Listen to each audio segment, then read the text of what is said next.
नमस्कार। राजस्थानी साहित्य बीए भाग प्रथम के राजस्थानी साहित्य के प्रथम प्रश्न पत्र आधुनिक राजस्थानी साहित्य के अंतर्गत हम अध्ययन कर रहे हैं।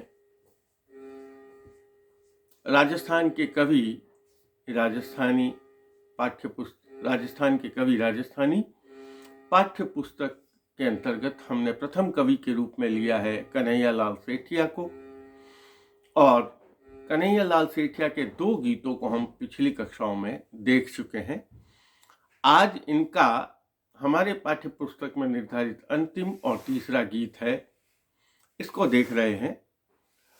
यह गीत उन पहले 2 गीतों से थोड़ा भिन्न है, भाव की दृष्टि से भी, भाषा की दृष्टि से भी और विषय की दृष्टि से भी। विषय यह प्रकृति से जुड़ा हुआ है और एक कवि एक नए रूप में हमारे सामने प्रस्तुत होता है।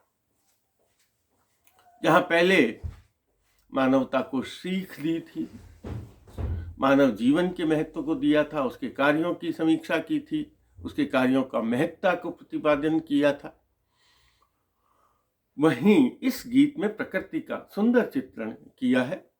और प्रकृति का यह सुंदर जो चित्र है वह संध्या सुंदरी का चित्रण है, और वह संध्या सुंदरी कितनी सुंदर होती है उसे एक नायिका के रूप में कवि ने प्रस्तुत करने किया है। और यहां दिन को नायक माना है, सूर्य को नायक माना है और संध्या को सुंदरी माना है। और जिस प्रकार दिन के पीछे पीछे, दिन के जाने के बाद सुंदरी या संध्या आती है, ठीक उसी प्रकार यहाँ कवि ने कहा कि जैसे दूल्हा आता है, उसके पीछे पीछे दुल्हन आती है, पति आता है, उसके पीछे पीछे पत्नी आती है, और उसके पीछे जो उसका जिसे दुल्हन जो है उसे दुल्हन अनुगामन करती है, उसका अनुगमन करती है। तो ठीक उसी प्रकार यह दुल्हन संध्या रूपी सुंदरी जो है वह दिन की दुल्हन है और वह उसका अनुगमन करती है। देखिए, अब यहां दिन तो है गोरा, जैसे प्रकाशित होता है, उज्ज्वलता लिए हुए, और संध्या में तो श्यामलता आ जाती है। पहले थोड़ा रंग बिरंगी होती है, फिर निशा रात्रि पूरी काली हो जाती है। तो यहां उसी को बात को कहा। देखिए क्या कहा, गोरे दिन रे लारे सिंझा बहु सांवली आई। प्रश्न पूछा जाता है गोरे दिन के पीछे पीछे कौन आता है, या वो संध्या सुंदरी का रंग कैसा है। तो रंग का हम क्या, गोरे दिन रे लारे, गोरे दिन के पीछे। अब यहाँ लारे का अर्थ 2 साथ में भी होता है, लेकिन यहां हम पीछे के अर्थ में लेंगे कि गोरे दिन रे लारे सिंझा बहु सांवली आई। बहु जो है उसका श्यामल रंग है, और वो श्यामल रंग जो है वो श्यामल रंग के साथ वह आती है। गोरे दिन रे लारे सिंझा बहु सांवली आई, माथे बांधियो चांद बोरलो। उसने अपने सिर पर क्या बांधा है, माथे बांधियो चांद बोरलो। उसने चंद्रमा के रूप में, जैसे संध्या आती है तो उसमें चंद्रमा साथ में चमकता है, ठीक उसी प्रकार जब दुल्हन आती है तो दुल्हन अपने चेहरे पर, उसके माथे पर बोर आप सब जानते हैं, जिसको सुहागिन स्त्रियों का प्रतीक माना जाता है, और बोर हमारे राजस्थानी आभूषणों का बहुत ही प्रमुख है। तो उस बोर को, तो यहां भी उसने कहा माथे बांधियो चांद बोरलो, पग पाजे बां तारा। और चंद्रमा से थोड़ी दूर, चंद्रमा का जहां तक प्रकाश होता है उस प्रकाश से थोड़े दूर तारे ही तारे दिखाई देते हैं। तो वो जो दूरी है वो ऐसा लगता है कि चंद्रमा तो उसके सिर पर है और उसके पांवों में वो तारे झिलमिलाहट कर रहे हैं। जिस प्रकार किसी नायिका के पांव में पायजेब जो है वो झिलमिलाहट करती है, नाना रत्नों से विभूषित होती है, चांदी की बनी हुई, सोने की बनी हुई, ठीक वैसे ही ये तारे भी झिलमिलाहट कर रहे हैं। तो उसने कहा गोरे दिन रे लारे सिंझा बहु सांवली आई, माथे बांधियो चांद बोरलो, पग पाजे बां तारा, सुपना बाजू बंद जड़ाओ। जो सपने हैं वो जब शाम होने लगती है, संध्या होने के बाद रात्रि आने लगती है, और संध्या के समय ही जब रात होने लगती है, संध्या के समय के पश्चात जब रात होने लगती है, तो वो हमारे लिए एक नए स्वप्नों को लेकर आते हैं। रात में हम स्वप्न देखते हैं, तो स्वप्न है सुपना बाजू बन जड़ाऊ सोवे कामण गारा। और उस संध्या के समय, रात के समय जो स्वप्न आते हैं, वो स्वप्न कैसे होते हैं? जादू भरे होते हैं। जादू है, 1 मिनट में है, 1 मिनट में गायब हो गया।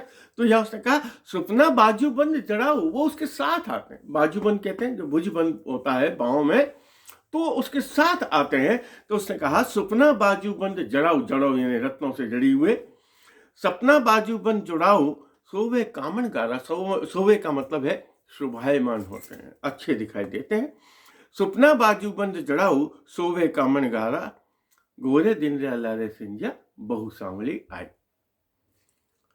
अब आगे देखना, संध्या आती है तो हम संध्या के बाद हम सब सोने के चले जाते हैं। तो उसने यही कहा कि जब संध्या आती है तो अपने साथ क्या लेकर आती है? जैसे दुल्हन आती है, अपने पीहर से आती है, तो वो अलग अलग लोगों के लिए भेंट उपहार लेकर आती है, बॉक्स में भरकर, जिसको पेटी कहा जाता है। पेई शब्द का यहाँ प्रयोग किया गया है।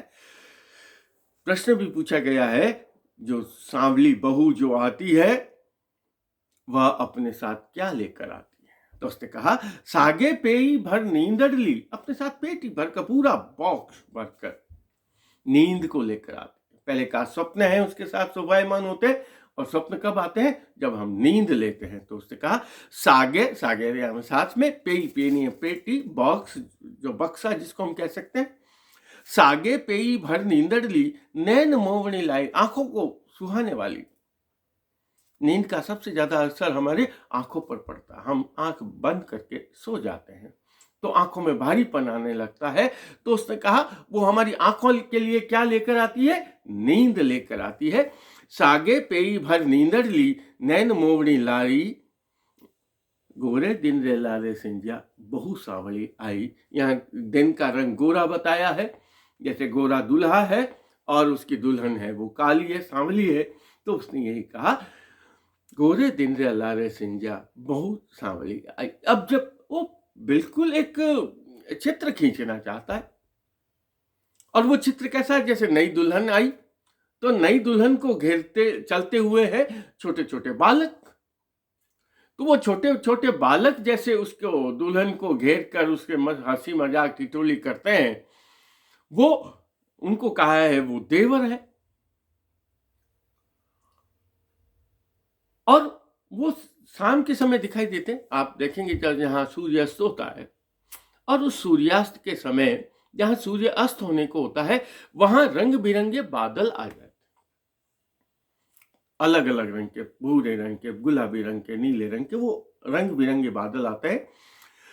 तो वो रंग बिरंगे बादल है ना, वो संध्या के साथ जैसे ही सूर्य अस्त हुआ और संध्या सुंदरी प्रारंभ हो गई, आ गई, तो वो बादल जो है वो रंग बिरंगे बादल, जैसे उस दुल्हन के साथ वो देवर या छोटे छोटे बालक चलते हैं, वो रंग बिरंगे बादल यहां कहा है वो उसके देवर हैं जो उसके साथ चल रहे हैं। देखिए क्या कहा, बादलिया दो चार कुंवारा, देवरिया मट बोला, भोजाई कोयलरी जा रहे किरे किलोला रोड़ा।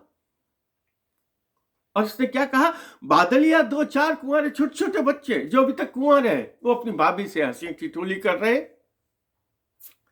वो बादल घूमते ना इधर के उधर, वो रंग बिरंगे बादल, और वास्तव में कुछ नहीं होता है, वो सूर्य अस्त होने लगता है, और सूर्य अस्त होने के साथ जो उसके जो हमारे 7 रंग माने गए हैं वो अलग अलग प्रतिबिंबित होते हैं उन बादलों में, और वो प्रकृति का चित्र है। लेकिन यहाँ कवि की कल्पना देखिए, उसने कहा जिस प्रकार एक दुल्हन के साथ छोटे छोटे बच्चे घूमते हैं, ठीक उसी प्रकार यह संध्या सुंदरी के स्वागत के लिए वो चारों तरफ वो बादल आ रहे हैं।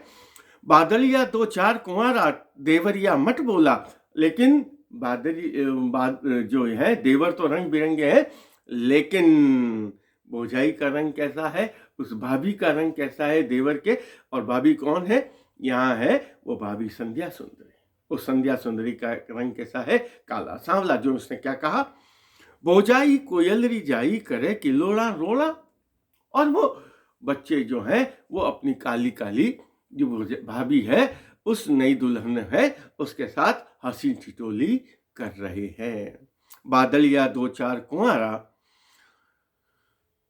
देवरिया मट बोला, भोजाई कोयलरी जाई करे किलोड़ा रोड़ा। पकड़ कानड़ा पून धकालिया चाणी नंदल बाई, गोरे दिन लारे संध्या बहु सांवली आई। आपने देखा होगा प्रकृति में जो बादलों की गति होती है वो हवा पर निर्भर करती है। और बादल, हम कहते हैं बादल आए गए, वो न तो बादल कहीं आते हैं न जाते हैं। बादलों को हवा गति देती है और जिस रुख की ओर हवा उन्हें मोड़ देती है वो बादल उस तरफ चले जाते हैं। तो यहां भी उसने कहा जैसे ही वो बादल इधर उधर घूमने लगते हैं और तभी आती है पवन, हवा। और यहां कवि ने क्या कहा? उससे माना है उन देवरियों की बहन, उस भाभी की ननन। तो उसने क्या कहा? पकड़ कानड़ा पून धकालिया। पवन जो है वो आती है और उन बादलों के कान उमेटती है, उन्हें कहती है तुम जाओ यहां से। तो पकड़ कानड़ा पून धकालिया श्याणी नंदलबाई, वो जो सयानी नंदलबाई है वह आती है हवा और उन बादलों को अपने साथ ले जाती है। देखिए कितना सुंदर। जिस तरह हम घरों में देखते हैं कोई बच्चे बदमाशी करते हैं तो कोई बड़ा आता है और उन्हें कान पकड़कर डांट टपट कर ले जाता है, ठीक यहाँ प्रकृति का चित्रण खींचा है कि वो बादल जब इधर उधर मस्ती करते हैं, अपना रंग बिखेरते हैं, तो हवा आती है और उन बादलों को ले जाती है। पकड़ कानड़ा पून धकालिया श्याणी नंदलबाई, गोरे दिन रे लारे सिंजा बहु सांवली आई। अब देखिए क्या कहा इसने। अब जो दीपक है वह दीपक, आपने देखा होगा दिन में यदि हम दीपक जलाएं, वो दीपक का प्रकाश बहुत मध्यम दिखाता है, बहुत निर्बल दिखता है, उसमें प्रकाश में आनंद नहीं आता। तो वह जो है वो दीपक है, वो अंधे से उस संध्या से मिलना चाहता है। वो संध्या का प्रतीक्षा कर रहा है, रात की प्रतीक्षा कर रहा है वह दीपक कि कब वो संध्या आएगी, उसके बाद रात आएगी और मैं पूर्ण रूप से प्रफुल्लित होकर प्रकाशित होऊंगा। तो यहाँ वो पूर्ण प्रफुल्लित होता है दीपक रात, यहाँ अंधेरे में दीपक ही दिखाई देता है। तो यहाँ कवि ने क्या कहा कि वह जो अंधेरा है उस समय दिन में दीपक है लेकिन उसकी लौ, उसका प्रकाश बहुत मध्यम है। ऐसा बता रहा है जैसे उसकी आभाहीन हो गया है, उसकी चमक कम हो गई है। तो दिन दिवलेरी लौ में धनसू मिलियो लाजा में, तो जो दिन है वह दिवले में लौ में अपने पति से नहीं मिल पाया, अपनी पत्नी से, अपनी नायिका से नहीं मिला। लेकिन उससे कहा दिन दिवलेरी लौ में धनसू मिलियो लाजा करता, पढ़ियो रात रे खो जाने वो काजल के वे डरता। और फिर जैसे ही उनका मिलन आता है, मिलन होता है दिन और रात्रि का, और वह दीपक बढ़ने लगता है और उनके मिलन का वह चिन्ह काजल के रूप में प्रकट होता है। तो उसने कहा दिन दिवलेरी लौ में धनसू मिलियो लाजा मरतो, पढ़िया रात रे खो जाने। खोज कहते हैं जो कोई व्यक्ति मिट्टी पर चलता है और चलने पर उसके मिट्टी पर चलने से उसके पांवों का जो पद चिन्ह जिनको हमें कहा जाता है, उन्हें हमारे राजस्थान में खोज कहते हैं। और वो खोज है कि यहाँ कोई आकर गया, तो यह उनके खोज का अभिप्राय है, वो उनके चरण चिन्ह है, पद चिन्ह है। तो यहाँ भी, यहाँ रात और दिन मिले, उनका चरण चिन्ह, उनके पद चिन्ह, उनकी निशानी क्या है? वह काजल है। जहां दीपक अंधेरे से मिलता है, तेज रोशनी फैलाता है, तब उसका काजल फैलता है। और उसने कहा वह काजल जो है उनकी वो चिन्ह है, उनका निशान है। पढ़िया रात रे खोजाने ओ काजल के वे डर तो। और अब वह काजल क्या कह रहा है? अब वह काजल कह रहा है घाल मिलन सैलनार पलक जग निजर करे सवाई। हमारी ये जो प्रेम की निशानी है ना, इन प्रेम की निशानी को यदि कोई क्या करेगा, घाल मिलन सैलनान, मैंने आपको कहा दिन और रात मिले, उनके मिलन का वह जो प्रतीक था, उनके मिलन का जो चिन्ह थे, खोज जो थे, वो किस रूप में प्रस्तुत हुए? वो किस रूप में प्रकट हुए? वो प्रकट हुए काजल के रूप में। और वह उनके प्रेम का जो प्रसाद है, उनके जो मिलन का जो प्रसाद है, वह प्रेम का प्रसाद उस काजल के रूप में प्रकट होता है। तो काजल ये कहता है कि हमारे, यदि कोई व्यक्ति इस प्रेम की निशानी को, उनके मिलन की इस निशानी को अपने आंखों में धारण करेगा, कल की भी कविता में आया था, कल की कविता में भी आया था, जहां दीपक को कहा हम जो जलते हैं उससे काजल मिटा, लोग अपनी नजरों आंखों में डालते हैं। यहां भी उसने इसी बात को कहा, घाल मिलन सैनान पलक जग निजर करे सवाई। और वो जो दृष्टि है ना, सवाई हो जाती है, बहुत सुंदर हो जाता है। जितनी दृष्टि है वो और प्रकाशित हो जाती है। घाल मिलन सैलान जगत पर निजर करे सवाई, गोरे दिन रे लारे सिंझा बहु सांवली आई। मैंने आपको कहा, वापस उसी पंक्ति को दोहरा है, वो जो दिन है गोरा, उस गोरे दिन के पीछे संध्या सुंदरी का वर्णन किया है, जो बहु सांवली आई है, उसका वर्णन कवि कर रहा है। इस तरह से कवि कन्हैयालाल सेठिया के 3 गीत हमारे पाठ्यक्रम में निर्धारित हैं।